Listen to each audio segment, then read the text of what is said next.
I want to know how you're currently, or how much you feel like you've actually adopted AI in not just your operations, but from your customers' requests to actually try to get them ranking in overviews. So one of the things we're trying to do right now is guide our existing customers. We put a lot of messaging out in the market around how companies can start to align their current SEO strategy with getting more visibility in LLMs, but some additional things that they can do. When you create really good content, Google picks up on that. It's going into language learning models now. You can submit things to language learning models. You can do all that.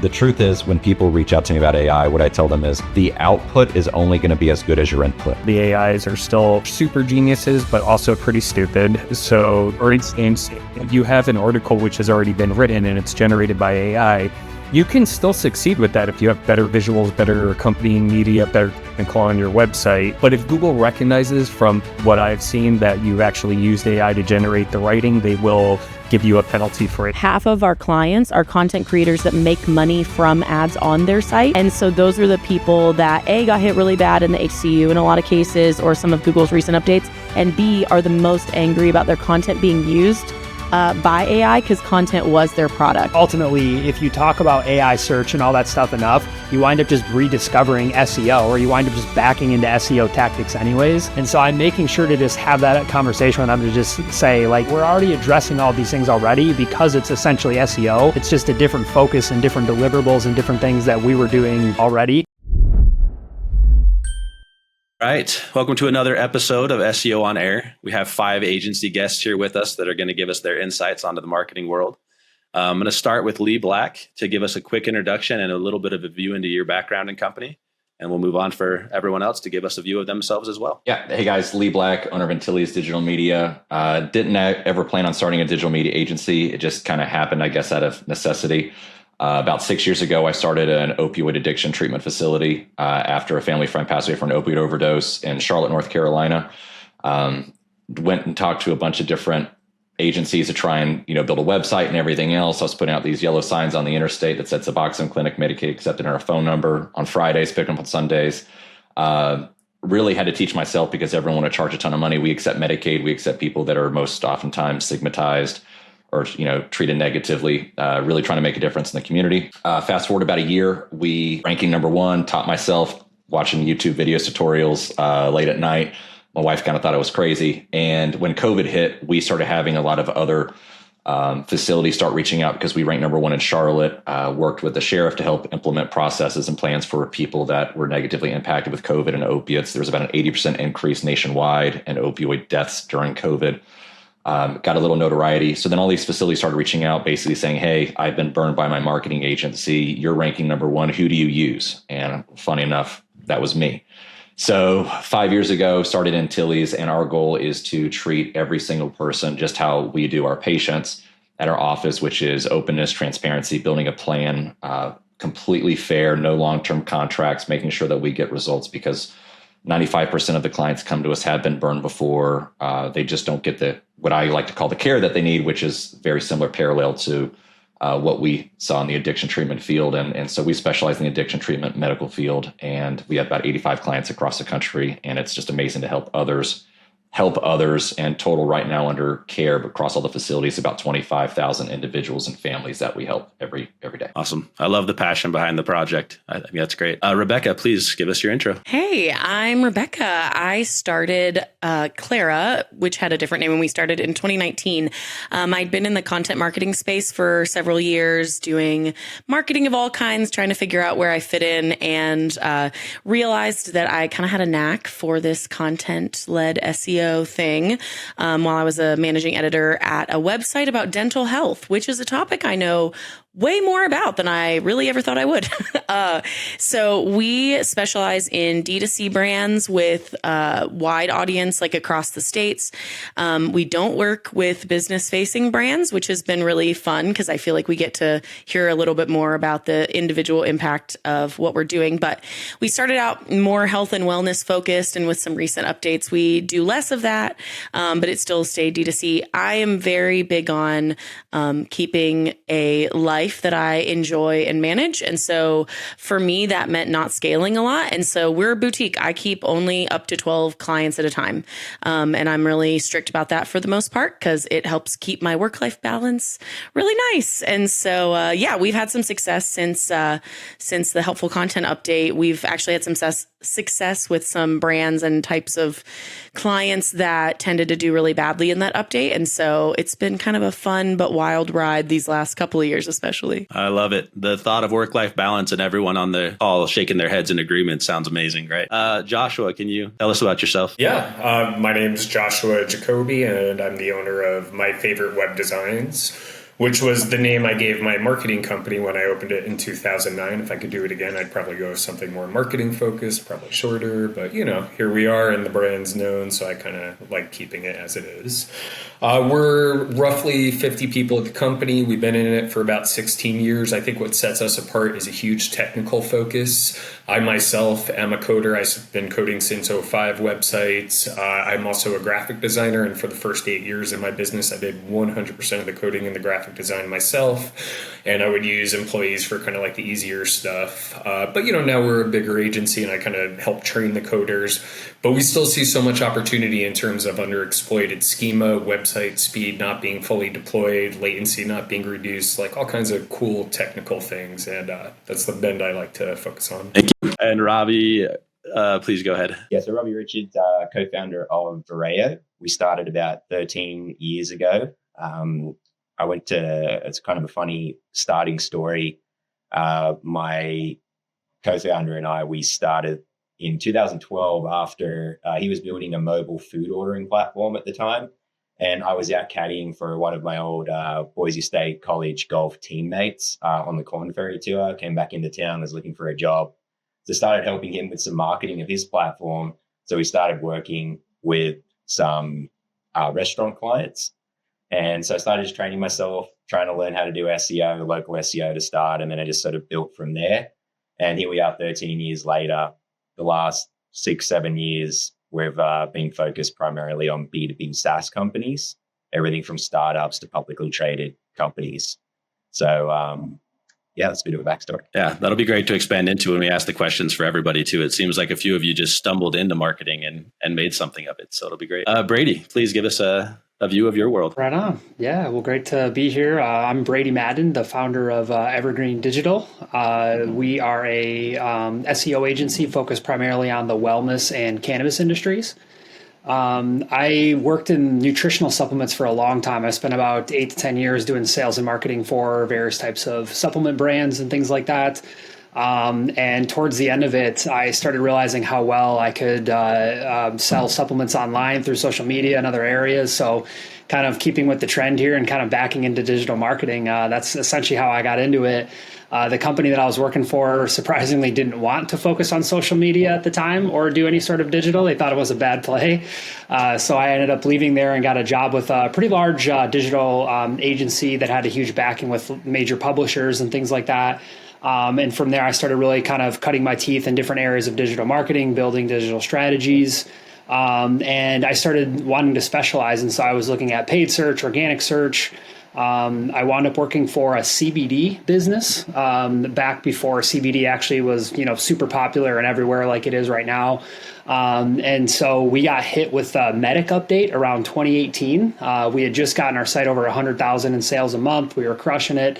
And the Medic update came through, and really just ever since that point, I just became, fascinated with SEO and just what you can do to be able to turn updates around and, all sorts of things in that realm for both cannabis companies and wellness brands. And so I started Evergreen in 2020 and I've really just been focused on that. So I've been in the cannabis space about the last 8 years or so now and working with both cannabis companies and all types of wellness brands that are selling anything from supplements to, anything else and helping them create great content and reverse penalties or other things that they may have messed up in the past for and, making sure that they're dialed in with all the latest and greatest guidelines. Awesome. As you think to the early days of building your agency, what's one of the things that each of you wishes you had done earlier or learned earlier, or even some of the things that maybe caused frustrations, mistakes that you've grown from and have caused you to be a better agency? I think this is an interesting question for young agencies that want to learn from the podcast, but also there's a chance that like even a customer of yours might see it and understand better why you're so passionate about what you do and some of the trials that you've had along the way. I got plenty of regrets. Just kidding. The biggest thing that I would say earlier is niching down. When I was getting started, it just worked for my facility, and I had a case study, and then I had a lot of friends that had different companies and a bunch of different backgrounds, and then they kind of told their friends. So it was someone who does HVAC, someone that does electrical, someone that does health and wellness, it is someone that does addiction treatment, someone that does mental health. And within SEO, obviously we know, the more backlinks you have, type of content, what people want. There were so many different industries, and the customers of theirs, what I always focus on now is like understanding what your actual target demographic wants. If you know what they want, what they think, what they've been burned on before, what their current problems are, what the real solutions they're looking for are, it helps you be a better marketer and to create the best content. But when you're doing that for a ton of different industries, it's really hard to get lost in that. And it's really hard to specialize in that. So trying to be a jack of all trades, like I can do everything, right? But you're really not you're a master of none. And going into what I deal with now mainly with the addiction, substance abuse, that's something I'm passionate about. I know about, I speak my client's language from the actual back end, working with providers and knowing what they're talking about on their phones for their admissions team, what their front office goes through. And that just makes my life a lot easier because I'm using the same congruent language consistently. The content helps, getting backlinks from other websites as we make consistent content. That it just makes it a lot easier instead of having to try and wear a bunch of different hats for a bunch of different industries for people that I don't really know what they're thinking or what they're going through because I've never been through it myself. I'll take next on it. My biggest regret was probably hosting. In the early years of starting my company, I had to manage websites in addition to the SEOs, expected back then. People didn't really have like 3 different companies back then.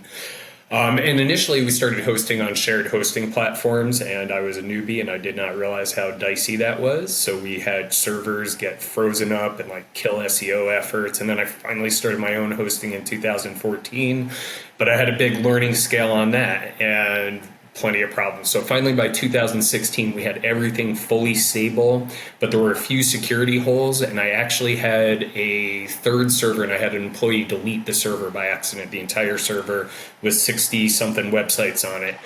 And fortunately, I had like 62 of them backed up, and I was able to just redeploy them. It still was 2017, so it wasn't easy. It took me a day to get those 59 or whatever redeployed. And then I had to rebuild myself, like working 24 hours, the last 3 websites that I didn't have backed up because I was a dumbass. So I spent a week without sleeping, just your heart pounding, your palms sweating, like big $1 million businesses whose website I was responsible for having just gotten deleted.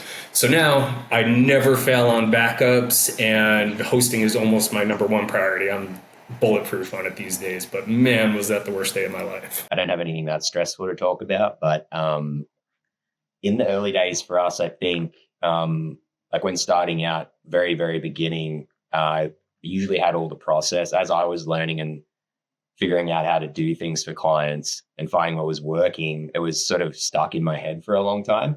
And so I wasn't really building out those SOPs or processes. So all the repeatable tasks, and when we did start to onboard new hires, or it just made scaling and way, way more painful. So that would be something that I would definitely recommend when starting out, is just what are the core things you're doing? Like, it sounds pretty simple, but it's been talking to a lot of other peers as well. It's something that often gets overlooked in the early days because you're too busy just trying to do the work and get results and not want to stop and actually document it. But it makes everything so much harder as you grow if you don't do it. And it also makes productizing your service offerings a lot easier and having those more kind of clearly definable deliverables as well. Thank God for Loom. That's what I use to like document a lot because I'm big on video. I'm like, I'll type out the instructions, but here you can watch me do it, because I feel like every other team member's like, no, I need to learn this way. No, I need to learn that way. And I'm like, can you just like make it work, please? Anyway, I think a lot of mine is similar niche wise. I think for me, I wanted to do everything, and mine was less like about the clients we took on. I knew consumer facing brands was like a thing I wanted to do. And it was just kind of what we had access to at the beginning. But we tried to do a lot. We've built websites, and because we had people that could build websites, and I thought, oh, it's a great way to make money. And then it's like the punch list is so long. It's so out of our norm. I've done like a few really deep technical audits, and I'm so unpopular, I'm sure, for saying this. They were almost all a waste of time because they were for people that didn't need them. They needed better content because their content was trash. We had like one site, a CBD site actually, that we did a tech audit on that actually needed it, and the changes that they made were beneficial to their site.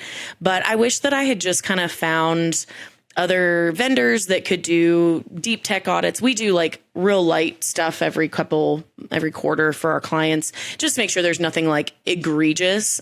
We check all of that when they first sign on. But in terms of like a lot of the deep web design stuff that needs to be cleaned up and all that, it's so uninteresting to me. Like I have a really hard time focusing in on it and wanting to like invest time in it. But we tried because I was like, well, I don't know who to refer. I don't know who to send you to. I don't know. And so I wish we had just figured out that content was where it was at.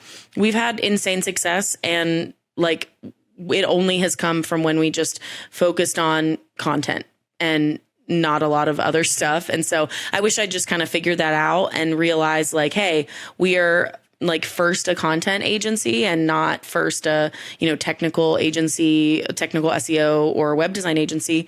And it probably would have made my life a little easier, but live and learn. I totally get it. I definitely see a lot of mistakes in all these things that you guys have mentioned so far.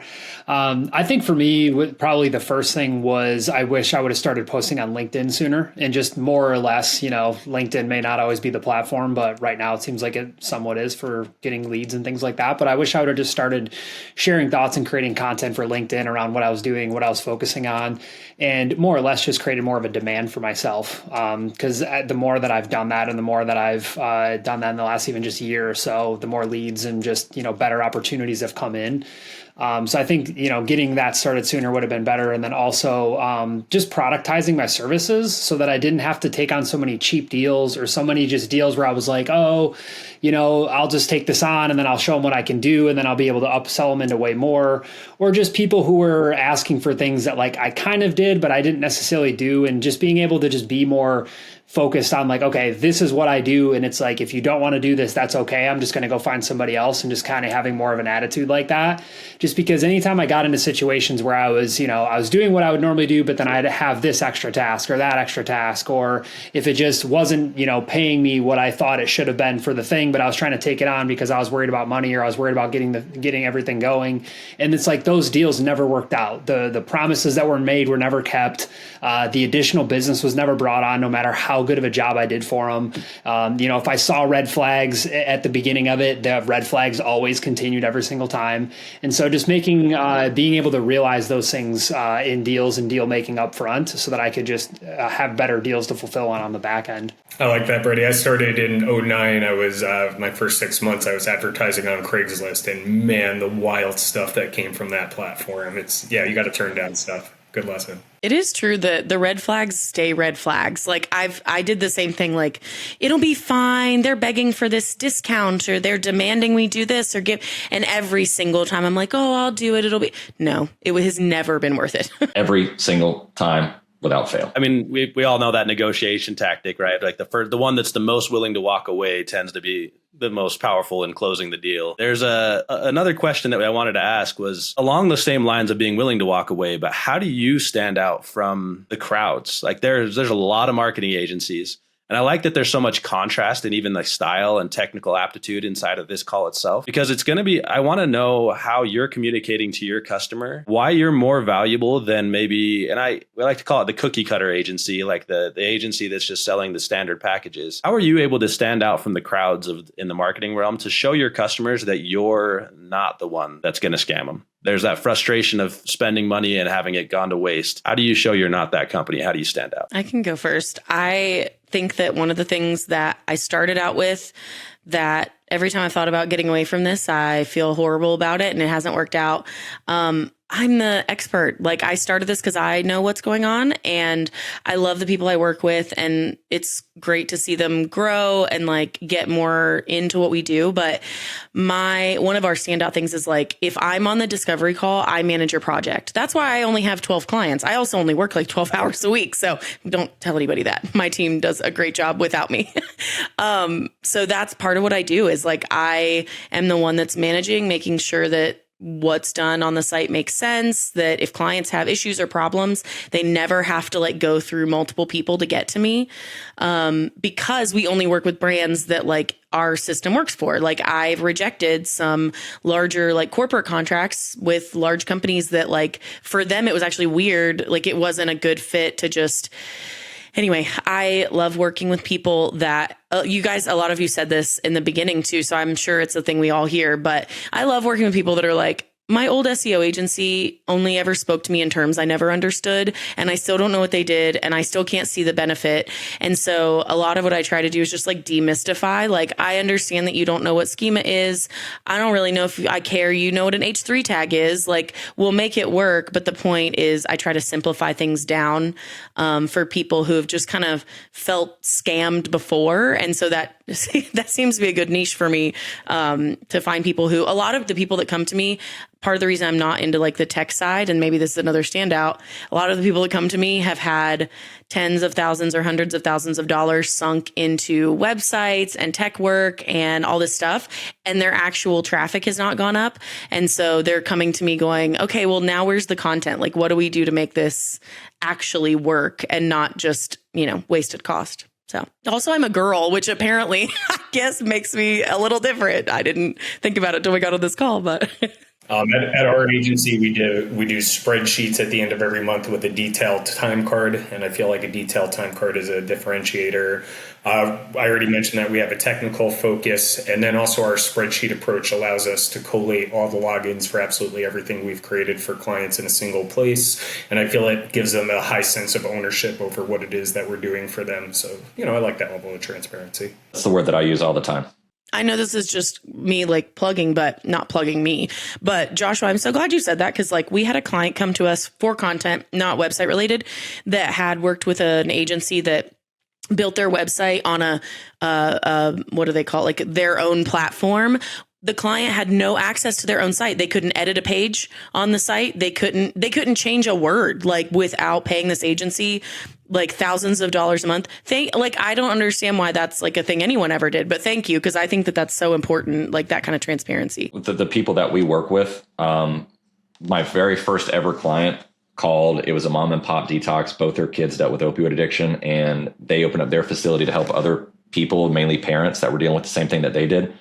And their person that was running their website and SEO was basically holding them blackmail, saying, if you don't pay me $8,000, I'm going to delete the website. I'm going to do this. Like, when I literally was on my very first discovery call, I said the same thing that you said. It's like, that's criminal. Like, you can't ever do that.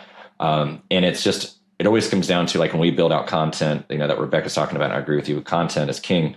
And the word transparency comes up. I believe if you know how to communicate, you're transparent, and you can actually show results, you're going to make a difference.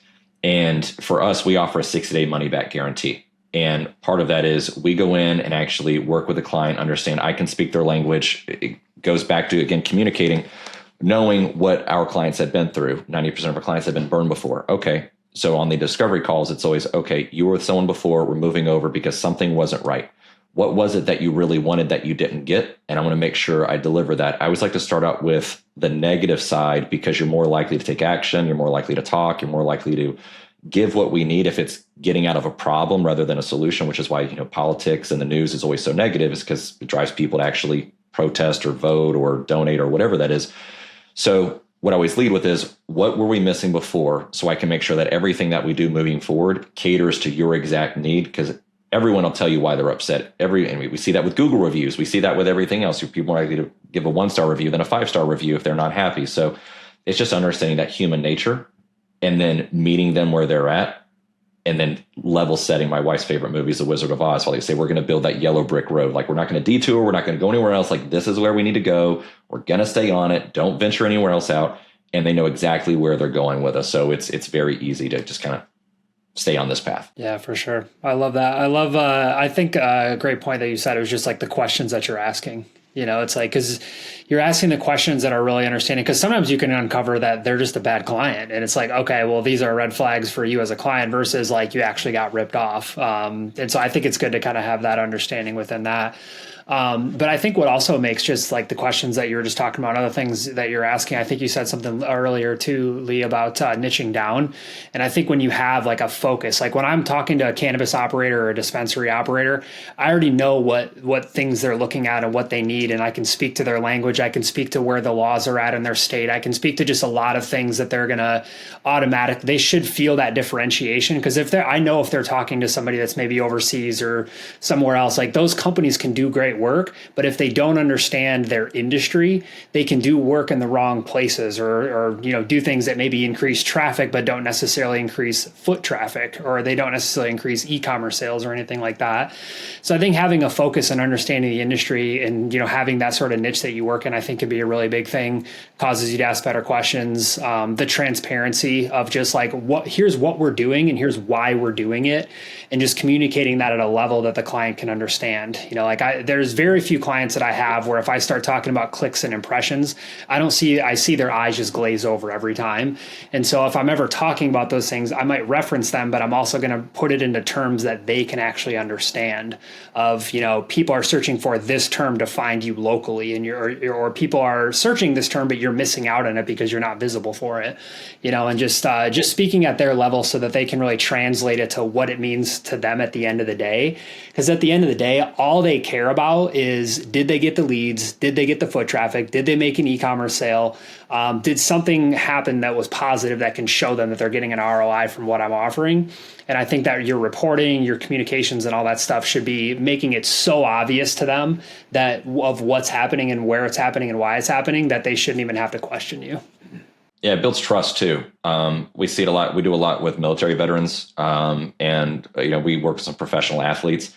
And it's one of those where when you talk to someone, you're speaking their language and you've been through something similar to them, like veterans that have been through that. It doesn't even matter if they're in the same branch of the military. It's like, oh, you're also a veteran. Like there's an immediate connection there. Professional athletes that have been through that, there's an immediate connection there. And people inherently trust people that look like them, sound like them, have been through the same experiences. So I'm sure when you're building, and you're talking on a discovery call and you're like, oh, well, I've also done this. And you start speaking their language, there's that inherent trust there. Okay, I'm getting a marketer, but I'm also getting someone that actually understands me. And that's where we see they're more likely to open up. They're more likely to give you an opportunity, because it's like, okay, well, you work with all these other people. You've also done that. You're speaking my language. I feel so much more comfortable. You can almost see like, okay, I'm not going to be in a high pressure sales pitch. Someone actually understands. Like, finally, I found someone that actually gets it. Yeah, I'll definitely echo Brady and Lee there. And huge differentiator for us is the B2B SaaS focus. While there's other agencies that do niche down into that, it's not a massive pool. So that was a big thing. Same idea around like speaking their language. Like whenever I go into a discovery call, before I talk about deliverables or strategy or anything, like I always want to understand their metrics. Like how many leads are you getting now? What's your average close rate? What's your average customer value? Where do you want to get to?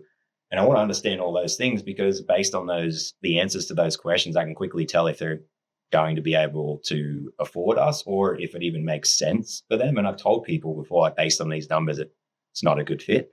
And that earns a lot of trust. So there's definitely that piece of it. And then when you do kind of niche down into that space, you can point prospective clients to really relevant case studies with other B2B SaaS companies, and all of the references or case studies we send, it shows pipeline impact. There's not really anything about traffic or rankings. Like it's a little bit about that, but it's more about like what's the trial or demos and the new revenue that was added to the company. And so I think that helps us stand out as well.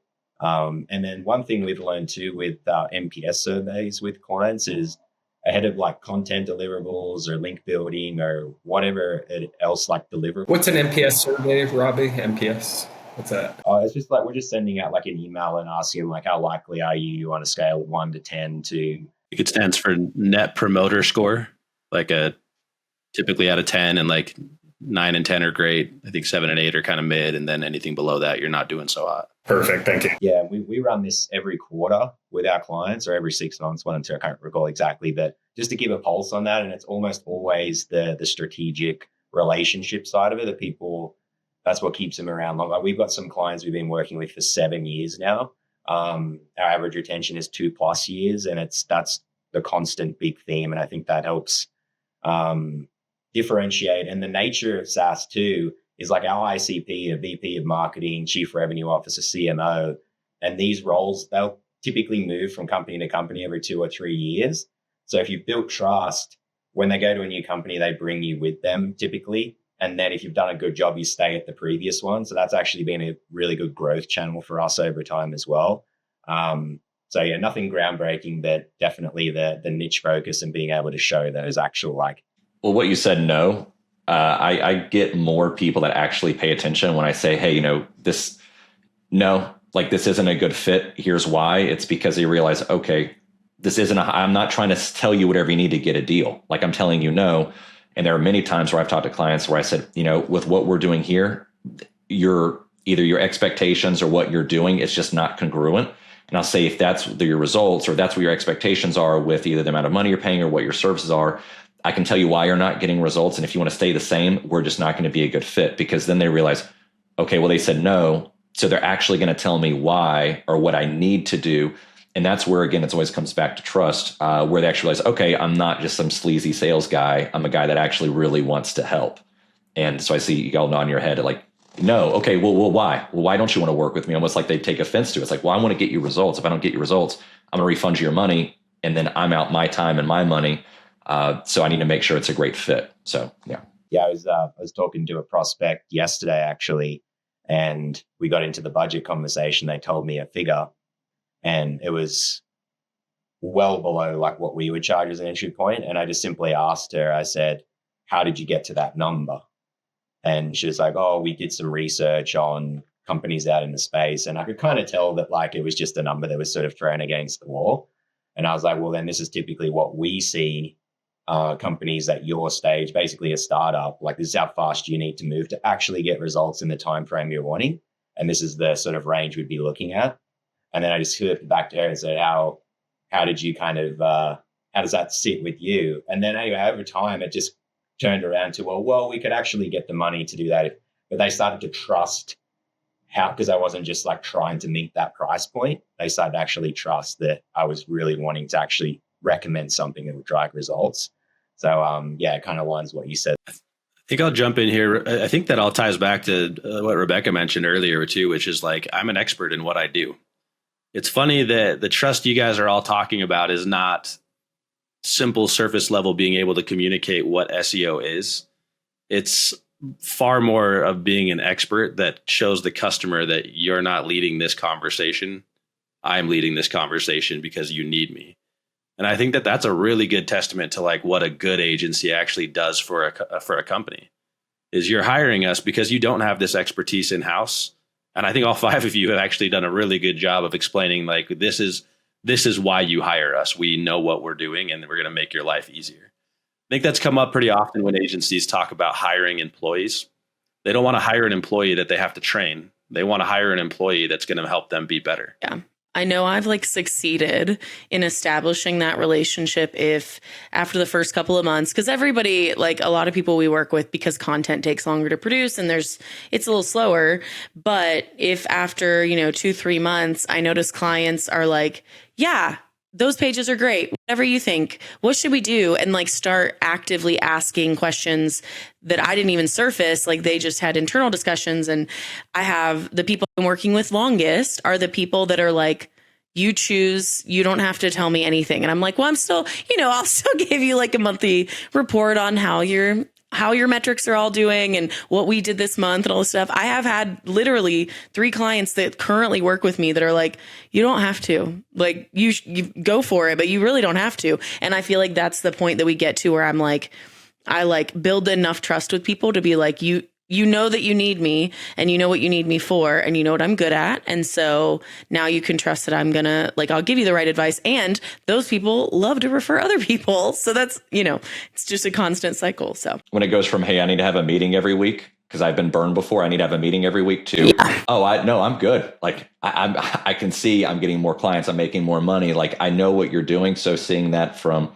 day 1 to like day 30, day 60, day 90. And then it's like, I'll send an email, send a thank you card, whatever we need. And it's like, everything's great. So it just makes things a lot easier when they're like, no, I don't need a meeting. It's like, cool. Because people reach out, obviously, when they have questions or they have issues. So it's almost like a doctor, right? You don't go to a doctor when you're completely healthy 99% of the time, right? There's a problem. So it's like when clients don't have to worry about it or need scheduled calls, it's like we're on the right track. I'm with you on that, Lee. I also find it dicey. Like, I have clients I haven't talked to in like a couple of months, and then I'm kind of anxious about it. And I'm just like, I at least have to reach out and offer, even though I know, and I hope that they're going to turn me down on the meeting. I've gotten into that situation in the past where I had a client once upon a time that I didn't talk to for like over a year. I mean, we were still doing the work and he was doing well, but it just got dicey not to have the communication. I would say that's something I need to improve in my business. Yeah. We just typically hold like a 30-minute meeting that's on there with an account manager. It's like, hey, if you're good, great, but I'm always holding a time for you to talk, to do anything. So it's like they know that it's available, but 9 times out of 10, they don't have to show because they don't have anything to worry about, but they just know that it's available. So in the back of their head, they're like, okay, I have a meeting set, but if I'm good, they'll just send me, hey, I'm good. That's a cool way to do it, to have the meeting set and then give them the option. It's like, yeah, give the option. So like, you know that it's there, but 9 times out of 10, they're not going to do it anyway. So it's like, just so mentally, they're not just blowing me off. They're doing whatever behind the scenes. We're going to pivot the call just a little bit. I think that I want to dive into obviously the hot topic on LinkedIn and everywhere else, but just the AI side of marketing right now. So rather than try to have you all give me the future perspective of how the AI industry is going to change over the next 12 months, which I think was kind of the question we geared you towards, I want to know how you're currently, or how much you feel like you've actually adopted AI in not just your operations, but from your customers' requests to actually try to get them ranking in overviews. Because I think that that's becoming more common, that the customers coming in, and maybe you're still the expert guiding them a certain way, but they're coming in having a lot of noise around them about AI. How are you approaching this? How are you tracking it? Give us a quick view into your agencies and how you feel like AI is affecting. So a lot of companies in the SaaS space, like the ICPs we're talking to, that's forefront, front and center. Like some of them, their boards are literally telling them like everything you have to do from a product development standpoint to your marketing is like AI centric, basically. And we've had multiple leads reach out and say, we're actually pretty happy with our current agency, but we get no, unless we ask about it, we get no like proactive strategic guidance or advice, direction around what to do to AI. Like, what should we be doing something? Like, what's changing? How do we adapt? Are we going to get left behind? That's like the fear that's out there. So one of the things we're trying to do right now is guide our existing customers. We put a lot of messaging out in the market around how companies can start to align their current SEO strategy with getting more visibility in LLMs, but some additional things that they can do. That's really resonating with our ICP a lot. And I've written, that's pretty much all I write about when I do post on LinkedIn these days. And it's been very helpful from a lead gen standpoint. And then just internally as a company too, like our CEO, he's kind of taken the mantra of a lot of those other big tech companies out there now, where he said, pretty much everything you do on a day-to-day basis, you need to ask yourself, can you use AI to do this faster, better, more efficiently? And so that's a way for us to learn how to use this technology and think about it, how we can help our clients as we're sort of going through our day-to-day operations.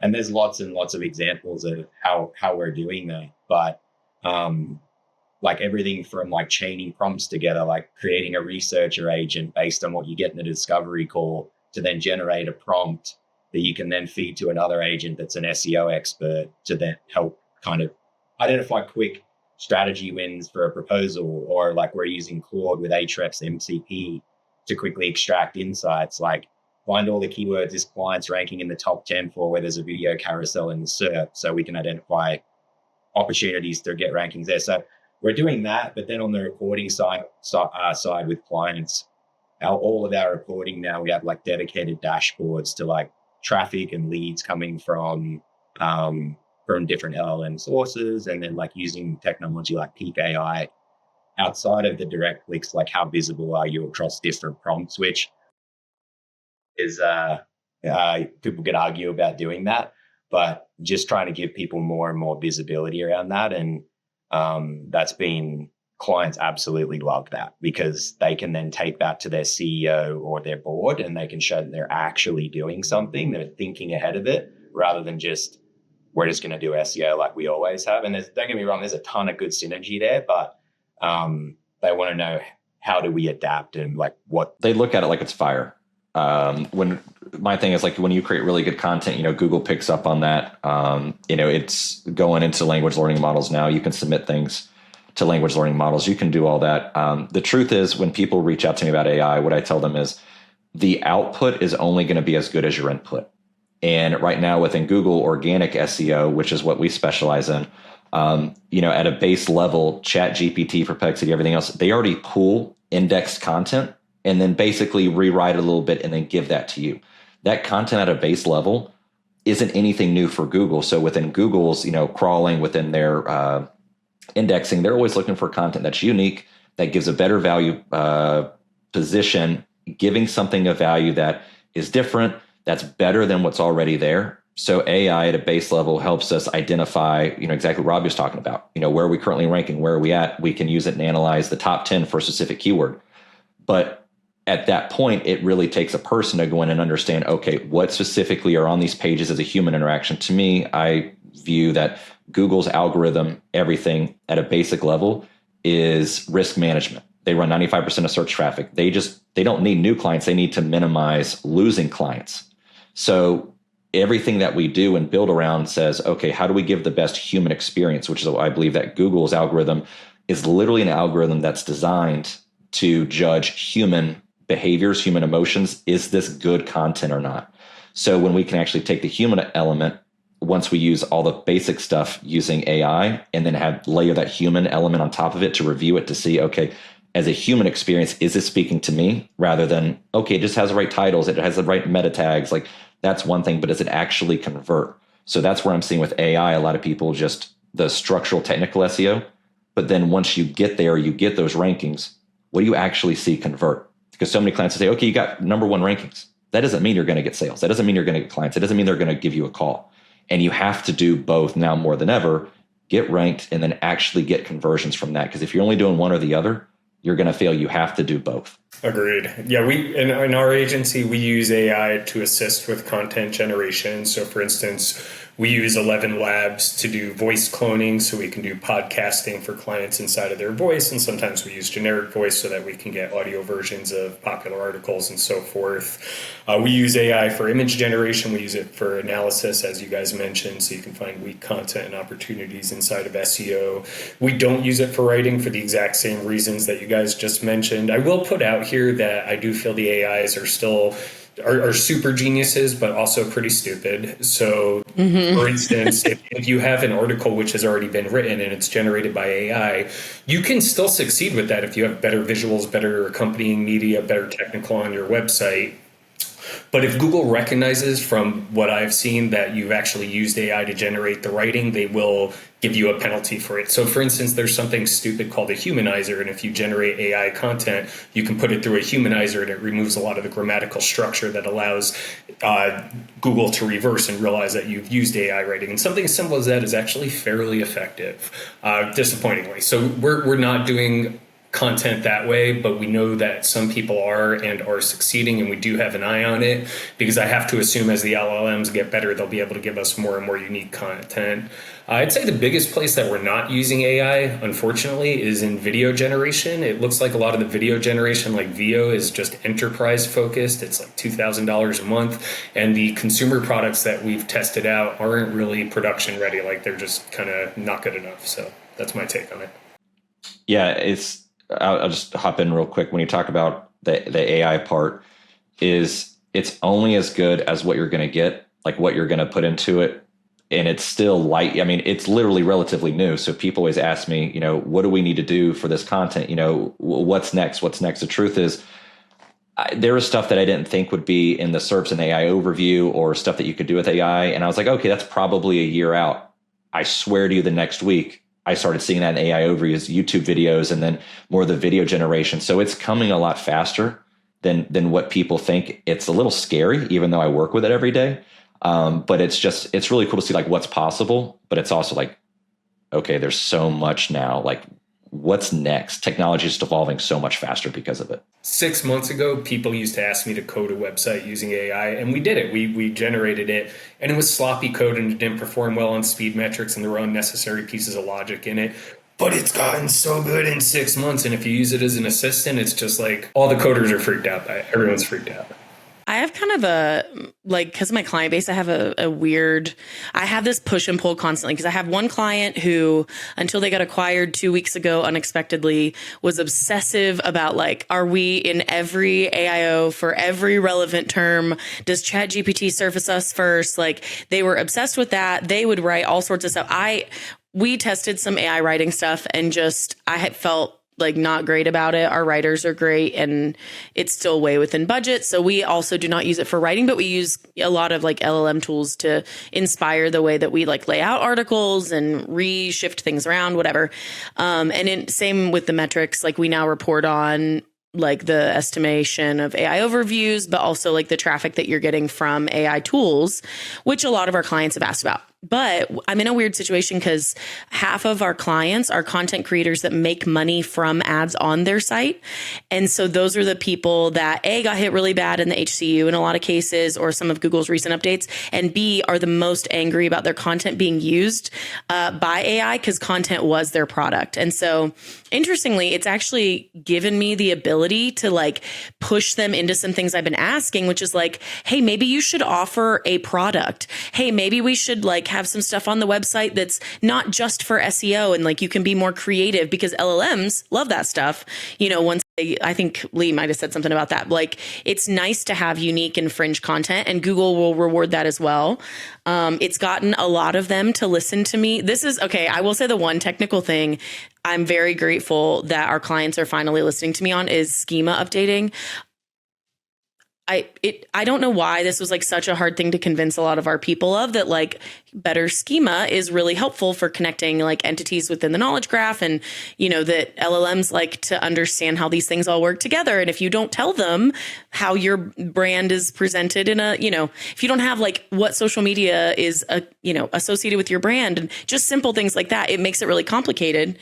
So it's actually been one of those things. Like, we have clients that are like, do not pick a keyword that has an AI overview populate. Like, we refuse to be in that, or we refuse to target that, which is hilarious because a lot of them make like recipes or workout videos or all these other things. And I'm like, all right, well, that's a challenge, but it's, we've run the gamut. But the client I said that was like the most like, hey, I need to know sentiment about our brand. I need to know where we're and it was the biggest thing to them. They just got acquired. And in my new contract, which is hilarious because we didn't do this anyway, but in the new contract, they're making a sign that we don't input their content into generative AI engines, because their attorney that signs the contracts is worried about the copyright, legal aspects of who owns the content and all. So it's just like, it's created a lot of confusion, and also like new avenues of things, which is exciting, but it's a constant like question and rapidly evolving in that way. So